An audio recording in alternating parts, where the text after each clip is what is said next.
Good evening, everyone. Is the state ready to proceed? Yes, Your Honor. Is the defendant ready to proceed? Yes, Your Honor.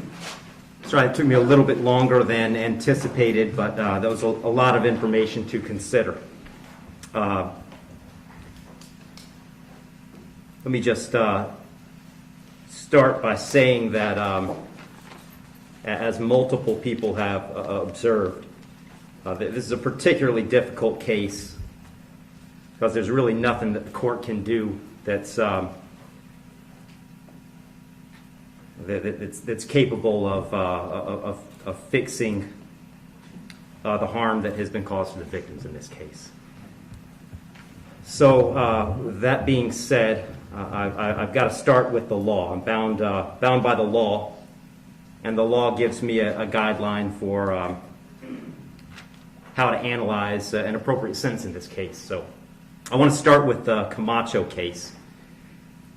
It's really the first thing I need to address is whether or not the court's going to depart from the minimum in this case, which is 222 months or approximately 18 and a half years in the Florida State Prison as a minimum. The Camacho case, as Mr. Fitzgibbons pointed out and argued, lays out really a three-factor test. Is there a valid legal basis for departure? Is there competent substantial evidence that the facts support an application? Or do the facts apply to the departure basis that is being asserted? To both of those questions, I answer those yes. There is a valid legal basis for departure, and there is competent substantial evidence that would support a departure. And really, I'd find that as to all of the departure bases argued, with the exception of the disparity argument. I'll just comment on that one for a moment. The defendant has argued that an available basis for departure is the disparity between the guidelines and the sentence that Mr. Barano got. I don't agree with that. I agree that disparity could potentially be an available legal basis for departure. But in this case, I don't think it applies because I do think that there are important substantive differences between the facts as applied to Mr. Barano and the facts as applied to Mr. Heyrin. The state's put those on the record. I won't elaborate on it too much other than to say I think that the difference, the age of majority for Mr. Heyrin is one of those.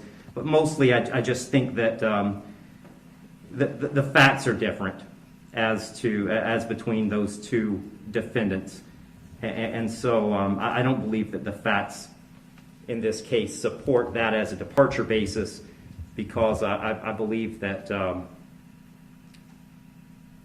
a disparity in sentence between Mr. Barano and Mr. Heyrin is appropriate in this case. That brings me to the third question of should essentially the third factor under the Camacho case is should the trial court depart? And the court in this case is going to decline to depart. So I'm answering that question in the negative. The trial court in this case is not going to depart. And I don't reach that decision lightly. When evaluating an appropriate sentence, I will start with Florida Statute 921.002. It was pointed out several times the primary purpose of the criminal punishment code in Florida is to punish.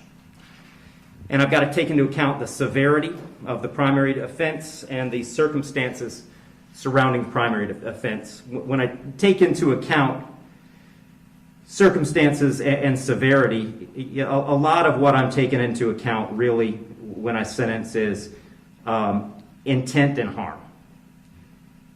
And in this case, there wasn't any evidence, and nor does the court believe that there was any specific intent to do harm, in this case to the victims.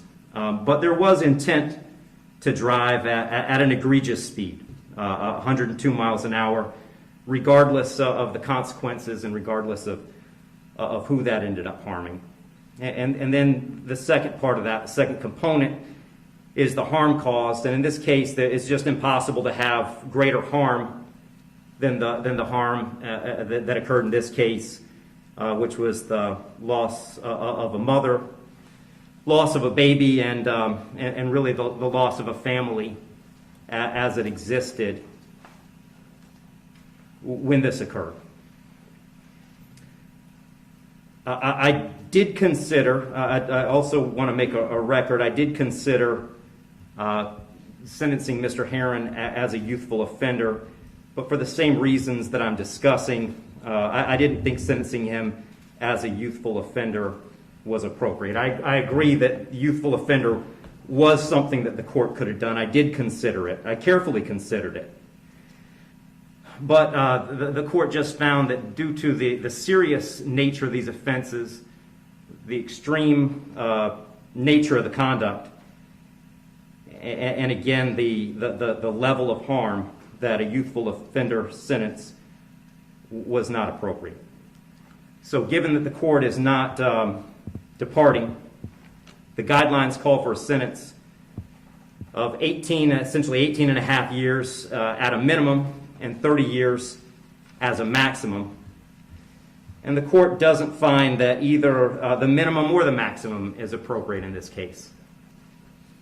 I've said it several times, that serious nature of the offense, egregious nature of the conduct, and mostly the harm that's been caused prevent me from putting this as a bottom of the guidelines minimum case.